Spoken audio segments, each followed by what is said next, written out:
Hi everyone, welcome to my review of Thunderball from 1965. So yes, here we are again, back with another James Bond film to review, and this time the fourth, the fourth in the franchise, and a very, very interesting Bond. But here we are again, as always, going through these films, in order, of course, with spoilers in these reviews. So be warned, if you haven't seen this film, well, I'd recommend it, of course. It's definitely a recommendable Bond, in my opinion. Yes, watch this film and then come back to this review, preferably, of course. And yes, with that said, here we are. Very, very, very controversial Bond, a very, very divisive Bond, in my opinion as well, something that this is the first one really that kind of goes in a different direction. The step in the different direction, you could say, for a number of reasons. But this is a really, really interesting Bond, and yes, we'll kind of give a bit of backstory here, to kind of my experience with this film, and then we'll get into the actual film.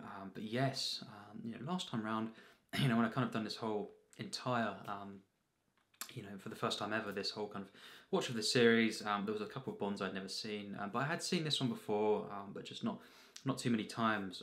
It never really was one of my favourites as a kid, and when I watched it again, going through these in order, I did kind of voice my disappointment perhaps of this film, and just generally, yes, I found it definitely very troublesome, very flawed. I found it, but I did give it a 76%. We'll say that, but then immediately afterwards, this is the thing. About a day or two after I kind of uploaded my review, I thought, actually, it's probably more of a kind of 67, 68 kind of thing. I thought it was average, really, and that was definitely said in my ranking video a few months later. I believe, and yeah. So based off of, we'll base my original rating as a 67/68 kind of thing for Thunderball, and then we'll kind of compare that to what I got this time round. Not the 76, but yes, in that sense, this film definitely has grown on me. I must say that now. This was, I do actually really enjoy this film now. On a whole, I don't love the film, I must say that, but it's really, really until the final act. I think it's a very good film. Mostly, it's definitely got its flaws. It's got its moments that kind of drag on. Definitely, the underwater sequences. I have to say it once again. They don't quite, compel me in the way that pretty much most Bond action does. Although, even that was better this time round. It wasn't quite as much as I remembered. In terms of the water sequences and the kind of boring nature of them. I did mostly, apart from maybe the final act, underwater section. And a moment early on, around the half an hour mark, it goes on for about 6 minutes. Mostly. The film, even in the underwater sequences, I would say that it kind of, compelled me in some way. There was always something to take from, a sequence in this film. I do really like this film. It's not my favourite Connery film. It's definitely my least favourite of the original five. Although there is actually things I prefer about this one to You Only Live Twice. Actually, this time round, because this one has grown on me, and I do think, we'll say. Maybe last time round I was wrong. In my opinion at least. But I think I said You Only Live Twice as a better performance from Connery. But actually, this one really has actually grown on me. The Thunderball performance, and actually I do think he is better in this. Although, again, there's things I prefer about You Only Live Twice in the character and the people he's surrounded by, and just the kind of pleasant nature of that one. But we'll get to that. And that's a film I really I'm a big fan of, that one. And yes, this film, it's grown on me. It's definitely, as I say, it's not my favourite Bond. It's definitely, for me, I can't help but feel this is a step down after the first three, particularly, of course, Goldfinger to this, just instantly, kind of thing. Here, it's worse, in my opinion.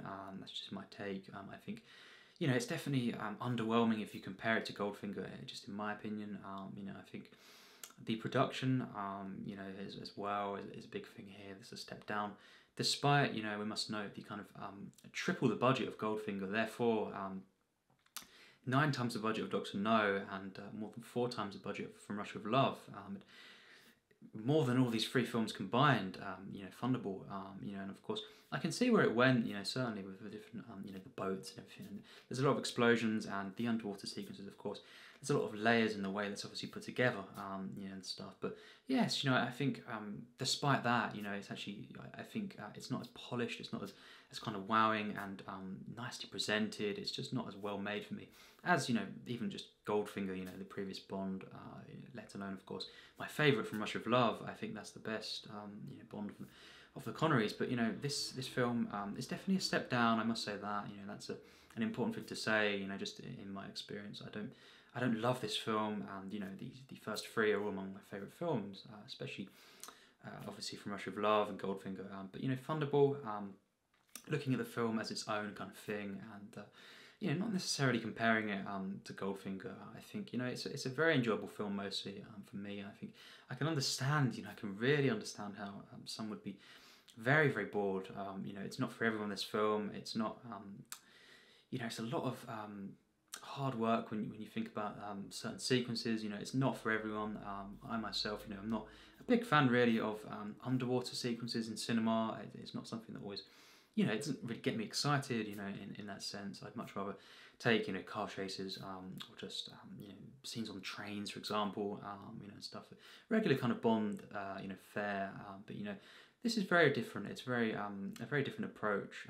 But of course, Terence Young is back, and you know, Guy Hamilton being, you know, he said he was burnt out after Goldfinger creatively, and he wanted a break, you know, from the series, of course. So Terence Young would be his final Bond. I think that's very sad. You know, I think, at least for me, you know, Terence Young, you know, he really is one of the best you know, Bond directors for me. And I think he brought something just comforting and assuring, you know, in terms of quality and just the Bond feeling. I think he really nailed this, and the humour, of course, that he put into it, and also just the kind of grounded feeling. You know, it's really something, you know, and even in Thunderball, despite me not loving the film as much, I do think it's a very, very solid film in many regards, and it does feel like a Bond film. You know, certainly feels like Bond, and Connery, of course, is back. You know, this is the one, we must say, kind of, he got a bit disinterested in the role. He started this, you know, he started, you know, kind of becoming less and less invested, of course. And it's just on record, I'm just saying, you know, what he's kind of said over the years, that he kind of, his favourite was from Rush of Love, and of course, you know, he started slowly fizzling out in terms of his connection to this character, perhaps, and just, I think just the overall enjoyment of, you know, making these films, which of course you can understand, but that, you know, we must know that doesn't always account for the actual quality of the final product, if you will. Of course, art, you know, maybe it's not a product, but you know what I mean in that sense. The final result, you know, is the film that we see. It doesn't always account for the what happened and stuff, but I do think that's kind of noticeable on this occasion. I do think the kind of dip in just this performance is probably due to that. But yes, you know, I think in itself, I do think this is very enjoyable. You know, I was definitely, I forgot a lot of the film, you know, from last time round even, and I think the middle of the film, you know, I was literally, it was like I'd never seen this before. It must have just not, because there's certain sequences maybe early on, that kind of the underwater stuff and the way the plot kind of unfolds, that's just not, I didn't maybe connect to it on that watch, but this time around, I definitely got very invested. You know, actually, the middle of the film is definitely my favourite. I think last time around, I said the first act is, you know, is definitely very good, and then it fizzles out completely. No, I disagree with that. I think actually the really until the final act, you know, it's definitely actually, you know, the peak of the film. You know, from the kind of 50-minute mark, really.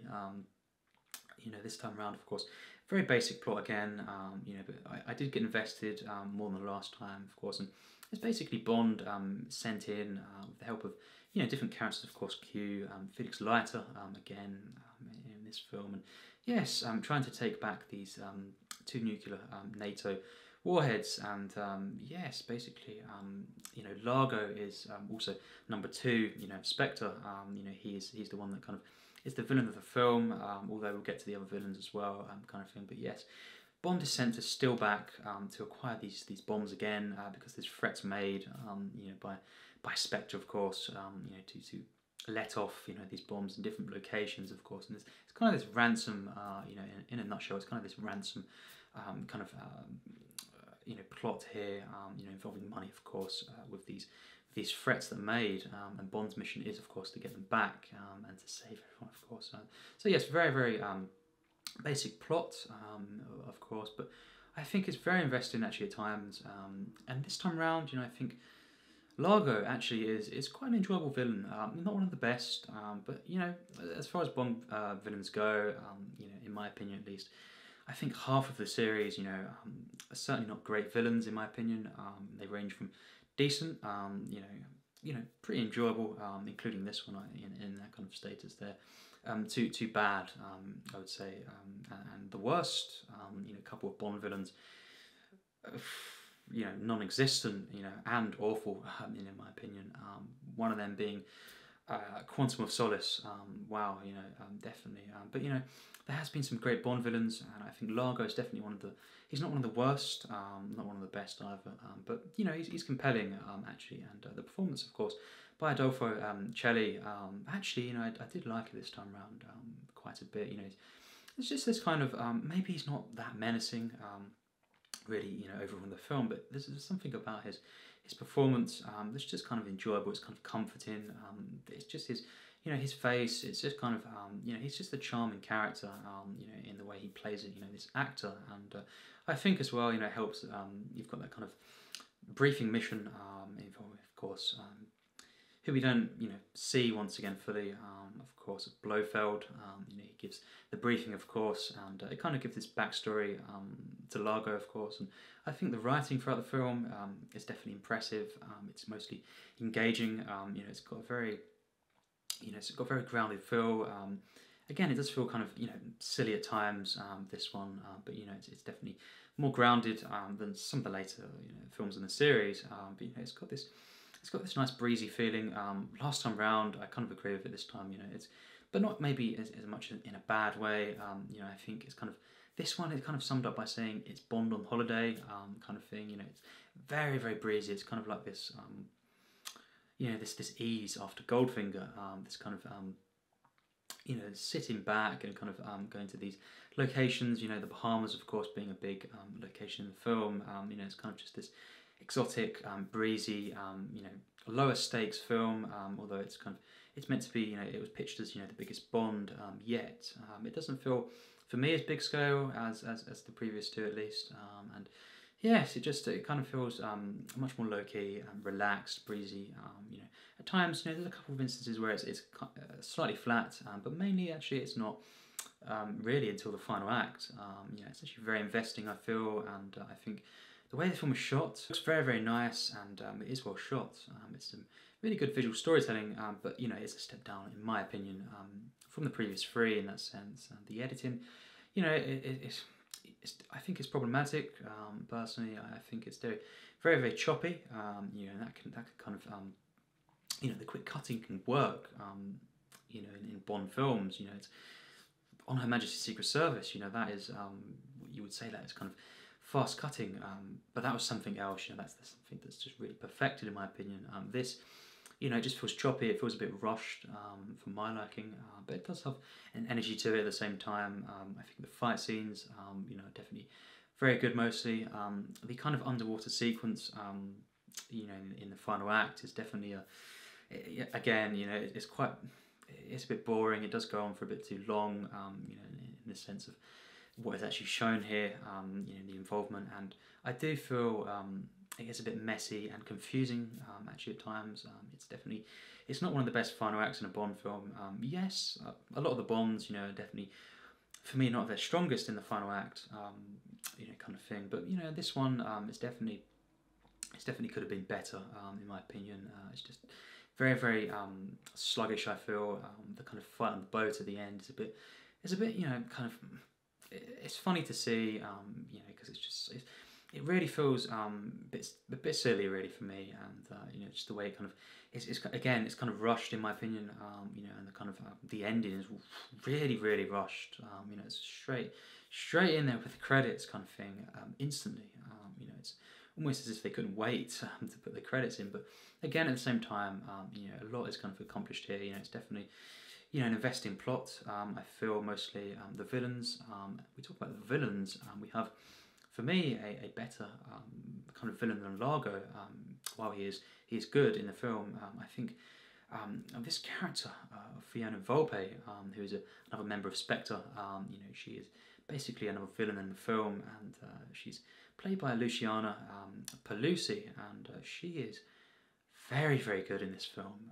Actually, she is very menacing. You know, she kind of, I got quite scared. You know, very, very scary character. The way she's portrayed, the performance is very, very impressive. And yes, this character actually is the more you know, interesting villain for me of the film. And I love how she kind of emerges, you know, gradually. And yes, it's just very, very investing there. I think actually some of the best parts of the film is her and Bond together, and the kind of these playoffs, if you will, these power shifts, and these kind of twists, this reveals, of course, although it's not exactly, you know, a big shocking moment, really for me, but you know, it's definitely very investing overall, and I think this is definitely, again, just very, very funny film. You know, it's got some kind of witty moments. You know, Sean Connery, again, adding this charm to this character. You know, this performance. You know, I have to say it's not as good for me as the previous three, but you know, I'd still say it's a great performance. That's just me. I think the only one really, you know, I think You Only Live Twice. Maybe it is a great performance, but it's not. I think actually it's not as good as this one. This time around, I do think this performance is actually very, very, you know, surprisingly, you know, great. I think this is the one that you know, definitely has grown on me. This performance from Connery, you know, it's definitely, again, you know, he just nails the character mostly, and just really giving a very enjoyable performance here. And you know, you've got all these characters again. Q, of course, Desmond Llewelyn. You know, his appearance is definitely really, really entertaining. I really loved this Q moment. He comes out, of course, onto the field, which he, you know, remarks, you know, in the film, and basically, yes, it's very enjoyable to see. And once again, Desmond Llewelyn, you know, for me, the best Q. Just adding this comedy that is, you know, very, very brief moments. You know, for a lot of the films we see Q in, you know, but so memorable. You know, there's a reason why, you know, people have done Q rankings out there, because even though it's maybe just a scene in the film, a couple of minutes here and there, you know, kind of thing, it's so stand out. It's so kind of it's one of the legendary things, at least, you know, I look forward to in the Bond films, and it's a bit different now. You know, these characters are treated very differently, different involvements, of course, in these plots. But you know, this is just, once again, you know, short but very memorable, of course. And yeah, you've got Lois Maxwell, of course. I really loved, again, I love all these Moneypenny kind of Bond interactions, and Bernard Lee, really funny in this film. I love the kind of the moment where Bond comes into the briefing room, and you've got all the different members, the agents there, and he gets kind of told off by Bernard Lee, you know, as M, of course, and saying, you know, he remarks on how he's late for this, and it's just a really kind of just a small moment there that I really enjoyed. And yes, Domino is the main Bond girl of this film, and of course played by Claudine Auger, and yes, very good in this film. You know, she's a good Bond girl in my opinion.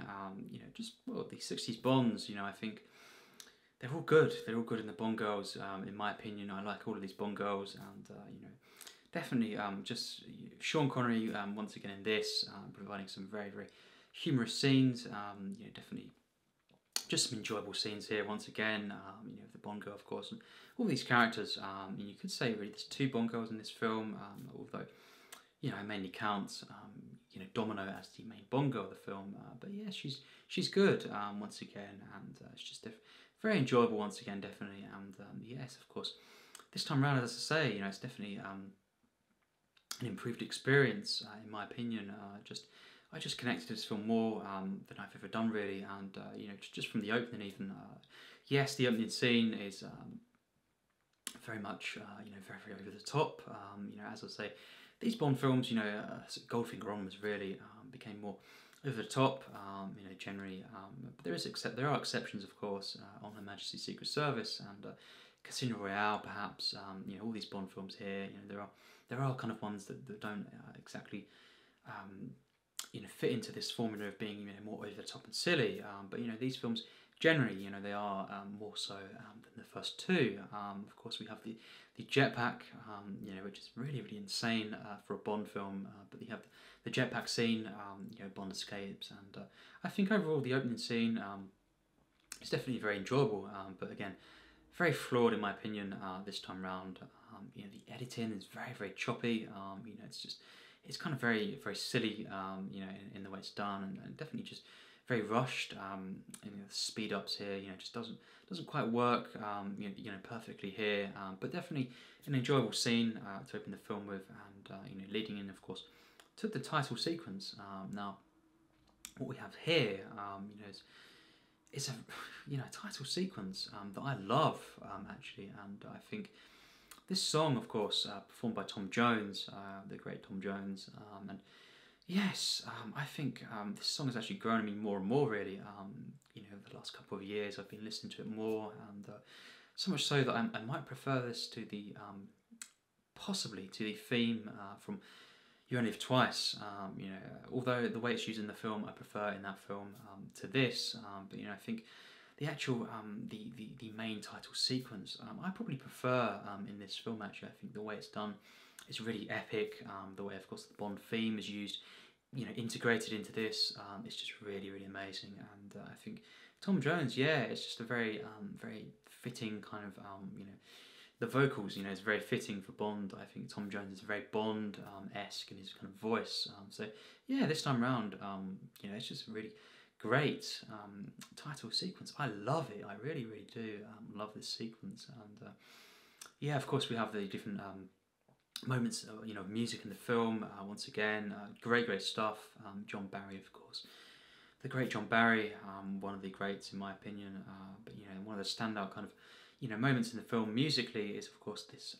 Once again, this kind of it's referred to as 007. It's kind of, you could say it's kind of used as a theme. You know, the Bond theme really in some of these films. You know, it's kind of it first appears in From Russia with Love, and it's kind of this very upbeat kind of piece of music, of course. And yes, many people recognise this, and kind of I think it's last used in Moonraker. But yeah, I think the way that's used in the film is very enjoyable, of course. I love that kind of piece of music. Once again, it's in You Only Live Twice as well. Whenever that comes on, I just get kind of pumped. You know, something's going to happen, you know, action-wise usually, and you know, it's great to see. You know, once again, and yes, I think overall this film, you know, I think until that final act, it's very good. It's not great in my opinion. You know, it does have issues. I'm not, you know, kind of in the kind of invested in this film in the way that I was, you know, in the first three. It's definitely, in my opinion, a step down. Although I can understand, you know, everyone's rankings are different. And yeah, I think this is a very interesting Bond. It actually has some really surprising moments, you know, subtle moments actually involving Spectre. I think actually one of the best portrayals of Spectre, really in the Bond film. You know, I just love this organisation. I think it's probably, yes, the best portrayed in From Russia with Love in my opinion. But you know, this is definitely one of the better ones in the way it kind of portrays this kind of menacing organisation. And I love the kind of the character of Fiona Volpe. She is the standout character.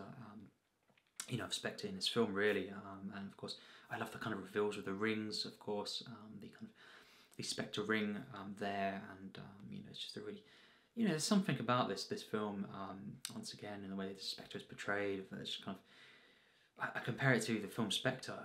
You know, it's just not the atmosphere that this kind of I think is meant to be. Really, it's so good in this film. You know, these early Bonds and the way they kind of. The way they went about this, it's got this atmosphere, this kind of edge, you know, this kind of really uneasy feeling. You know, of course, it's very campy at times as well, you know, over the top, but it's really, at the same time, very menacing, very atmospheric. I love the way that Spectre is portrayed once again in this film. Of course, Largo is a good villain. He's not one of the, you know, the best villains in my opinion. Definitely, you know, he's not much of a character, although it's enough to kind of be a compelling, at least an enjoyable villain, and the kind of chemistry between him and Bond, you know, Adolfo, Celi, and of course Sean Connery. This chemistry is really good, I feel, and yeah, I think there's definitely some moments that drag on for me. I don't love all of this film, that's for sure. I do really enjoy it on a whole. You know, I think it's a very good film until the final act, and it kind of just bumps the film ever so slightly into the to the good mark for me, but very, very high good rating.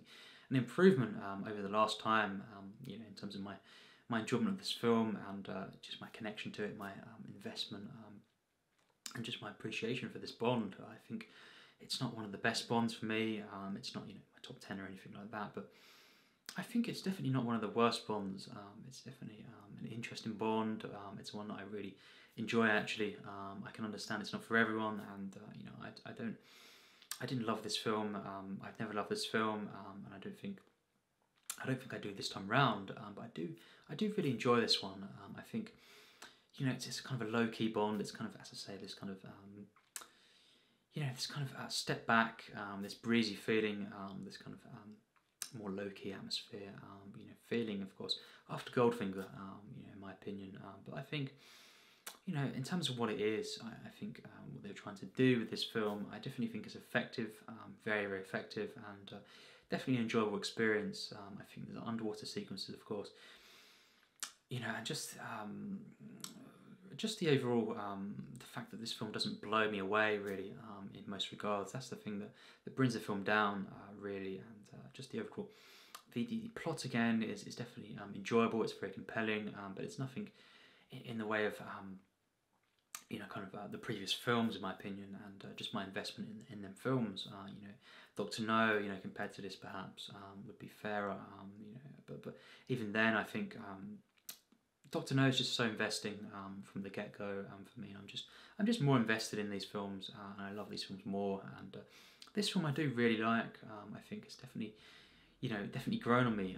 I look forward to watching it again. I couldn't say that last time round. So it's definitely a really positive experience this time, and you know, I prefer some things about this film actually to You Only Live Twice, even though I prefer that film overall.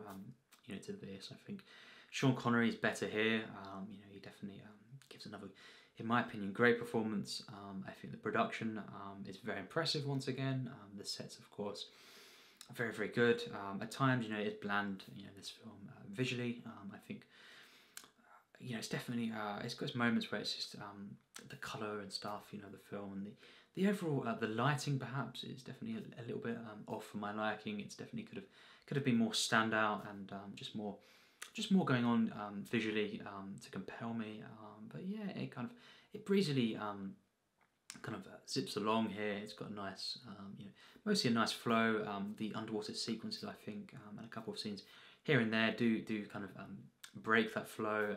You know, I don't enjoy the final act really at all, but you know, that is you know, that's kind of what I thought last time round, but just less so this time round. I think everything really has grown on me, you know, to the point where I do think this film is a kind of 4-star worthy film, you know, in terms of, you know, rounding perhaps. And yes, of course, last time round, you know, as I've said, you know, I gave this film a 76 in my review, but instantly really, I kind of lowered it to a kind of 67, 68. So based on that, this film has climbed, it's increased by at least 10%. This time round, I give the film a 79%. Yes, indeed. I think it's very close to being this very good film. It's kind of let down by the final act, definitely, and which is just underwhelming overall. And you know, I think as well, just some of the underwater sequences. Other than that, you know, it's definitely consistently very, very good. There's some greatness in there. I think the theme song, Sean Connery's performance, and just some of the ways in which Spectre is portrayed, and just. I think you know, appearances from Bernard Lee and, you know, all the rest of the main you know, recurring cast, I think definitely, you know, is great. You know, it's just this time round the overall film is not great, including of course the final act, which is, yeah, it's just underwhelming for me. It's at best average really. There's moments that I don't like. You know, I think it's dragged out really for me. It's just not that engaging. You know, in terms of action, I would take a lot of the you know, most of the other films really, in terms of the action to this final you know, kind of climatic sequence, really underwater and stuff. You know, you've got the harpoon guns. I love, you know, how some of these moments, you know, with the harpoon guns, but overall the battle underwater battle really here. It's just very messy. It's not that compelling in my opinion, and yeah, it's a bit confusing and just flat. It falls flat for me overall. But yes, you know, it's got a very interesting plot again in the way it's told. It has a grounded feeling, this one, and definitely it has, you know, silly moments, has over the top moments, campy moments of course, but it's very. Once again, I think Terence Young, you know, and the performances, of course, by Connery, etc., make this, you know, an overall grounded film and something that I get invested in. And yes, it's a pleasing Bond at times. Once again, you know, visually, it's not as good as the previous three for me in them kind of areas. The editing, especially, you know, it's definitely a step down. It's very choppy. It just feels a bit rushed for me. But you know, I have flaws with the film, but you know, maybe one or two major flaws, like the final act, but overall it's just a film that doesn't quite, you know, achieve great Bond status. You know, it's consistently very good mostly, but you know, it's just not one that kind of goes to the kind of mind-blowing Bond level, and there is some things that kind of fall a bit flat in the film, and just could have, you know, I think had more potential, you know, really here, you know, and the budget of this film, of course, being 9 million, you know, triple Goldfinger, but Goldfinger feels like a you know, a bigger film in its scope, the kind of ambition, of course, and just the storytelling. It's legendary for me. This film isn't, but in itself, I think it is a good Bond film. It's definitely, I can say now, it's moved up in my ranking. You know, my ranking, of course, I will be once again doing, you know, in a few months. So it's yet another reason to kind of do this ranking. Of course, some of these films actually have climbed a little bit, this one being one of them actually, and yes, it's a film that I'm not going to reveal exactly where it is, but it's moved up at least one or two slots actually, and yes, overall really enjoy this film. I think the final act I don't enjoy, but the rest of the film is very good. I think it's yes, it's a very good you know, film until the final act, and overall it's a good film, you know, kind of slash very good really. It's very much on that line there. You know, it's not one of my favourite Bonds, but again, it's a Bond film that I really enjoy, and it's definitely improvement, you know, in terms of my last experience with this film, and well, any previous experiences. It's definitely a film that I like now more than ever, and yes, another really solid, you know, kind of supporting cast here, the new additions, of course, here, you know, no one gives a bad performance, in my opinion, and it's got very nice visuals, the music, of course, John Barry, just wonderful music here, and just used very well, once again, and yes, not much more to say. This is a film that's not one of my favourite Bonds, but it's one that I do appreciate, and I do really enjoy. Mostly, it's got things I don't like about the film, you know, as much, and it's one that it doesn't kind of elevate into this kind of great status, or legendary kind of Bond status for me, but it's definitely not one of the worst Bonds, and I do really enjoy it, and yeah, the cinematography, although a step down, it's just very good. It's a very pleasing Bond. It's a nice feeling, this one, and it's got this kind of British charm about the film, you know, once again, that I really loved, and yes, to see, of course, Sean Connery back in action, of course, is always great, and yes, next up is You Only Live Twice, a very interesting Bond again, a very divisive one yet again, you know, a film that I do respond positively to, definitely, I think more than most people actually. That's the one that I do think, you know, it's definitely, it's interesting to see the kind of, you know, it's not at times too popular as a Bond film, but I'm a big fan of that one as well, and I do think, you know, it's a better film than this, but yes, overall, a 79% is a very impressive score to give, you know, to a film that I previously, you know, would give a 67, 68. As I say, it's definitely a positive viewing experience. It's grown on me, and yes, I did have a good time with this one, actually, and yeah, I think I can understand, again, if people don't, you know, take to this one too much, but you know, it's a film that I just personally, I really enjoy the film mostly, and it's a very nice film. You know, it's feeling, it's got really interesting interactions, what it does for kind of the kind of portrayal of Spectre is very, very impressive. I really, really I like this quite a bit. And yes, as a Bond film, it is just, it's a very, very interesting film. And yes, as always, tell me your thoughts in the comments. This, of course, is a really, really divisive Bond film. Some, do not like this film at all. Others would put this as one of the best, and I'm kind of in between in that sense, the rankings. But it has gone up quite a few slots just from my Bond ranking, so that's great to see. And yes, what do you think of this film? Do you like it? And what do you think? How would you rank this among the Connerys, perhaps, and just Bond films? It'd be great to discuss once again. Another Bond film, in the series, of course, the 4th Bond film, and next up is You Only Live Twice, and it was great to do, of course, this double billing yesterday. This is the film that I watched along with, immediately afterwards I watched You Only Live Twice. Of course, it was a double billing, of course, double Bond billing here, and it was great to do. And today's Sunday.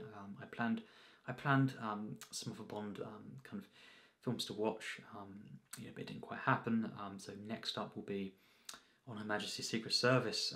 I'm saving that for Friday, and to make it more of a special event. Instead of tomorrow being a Monday, I really want to kind of build the atmosphere, kind of build the hype up, of course. And yes, a lot of you know what I think of that film. I can't wait to rewatch that one, of course. Certainly, again, quite a unique experience. I'm not going to spoil that if you've not seen what I think of that film, but let's just say it was a surprise, for me. And yes, of course, after that it'll be more of a kind of picking up the pace, more of these Bond reviews, and watching these films again. It'll be very, very. I'll be kind of. Whizzing through a lot of the more Bonds, and yes, we'll take it from there, of course. Yes, indeed. I look forward to watching these Bond films again, and of course discussing them with you in the comments. Tell me what you think, as always. And once again, thanks for watching my review.